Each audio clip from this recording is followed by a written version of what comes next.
எத்தனை மனநல மருத்துவத்தை பார்த்தாலும் சரி, எத்தனை தூக்க மாத்திரைகளை எடுத்துக்கொண்டாலும் சரி, தன்னை ஆசுவாசப்படுத்துறதுக்கு எத்தனை உறவுகளை தேடி போனாலும் சரி, நவக்கிரகங்களுடைய அனுகூலமும் தெய்வத்தினுடைய அனுகூலமும் இருந்தால் மட்டுமே ஒருத்தர் பிரிவுங்கிற துக்கத்திலிருந்து, மன அழுத்தத்திலிருந்து பூரணமாக வெளியில் வர முடியும்.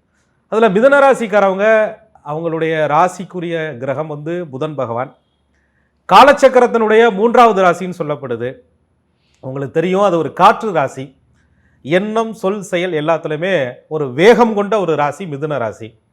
அந்த புதனுடைய அமைப்பு இருக்கிறதுனாலேயோ என்னமோ இவர்களோட பக்கத்தில் இருந்து ஒரு பேசுனாலே ஒரு பாதுகாப்பு உணர்வு, சரி இவங்க இருக்காங்க பார்த்துக்கிடுவாங்க அப்படின்னு சொல்லக்கூடிய ஒரு நம்பிக்கை இவங்கள்ட்ட இருக்கும். எந்த ஒரு விஷயத்தையும் சீரியஸாக எடுத்துக்க மாட்டாங்க. அதாவது சீரியஸ்ன்னு சொன்னால் அக்கறை காட்டுவார்கள். அதே நேரத்தில் ரொம்ப ஒரு மாதிரி ஒரு மனசு கஷ்டப்படுத்துகிற மாதிரி ஒரு விஷயத்தை எடுத்துக்க மாட்டாங்க. அது ஒரு நகைச்சுவை உணர்வோட, சரியா நம்ம கையை மீறியா போகுது, பேசி சமாளிக்கலாம் அப்படின்ற ஒரு குணத்தோட, எவ்வளோ பெரிய சட்ட சிக்கல்களையும் ஒரு கணக்கு போட்டு துல்லியமாக அதிலிருந்து சாதுரியமாக வெளியில் வருவதற்கான அத்தனை நுட்பங்களையும் புதன் இவர்களுக்கு கற்றுக் கொடுப்பார். ஆனால் அப்படிப்பட்ட ஆளுகளுக்கே அதிக பாசம் வச்சு அதுக்கப்புறம் அதிலிருந்து அந்த பிரிவிலிருந்து வெளியில் வரும்போது கண்ணீர் வராது.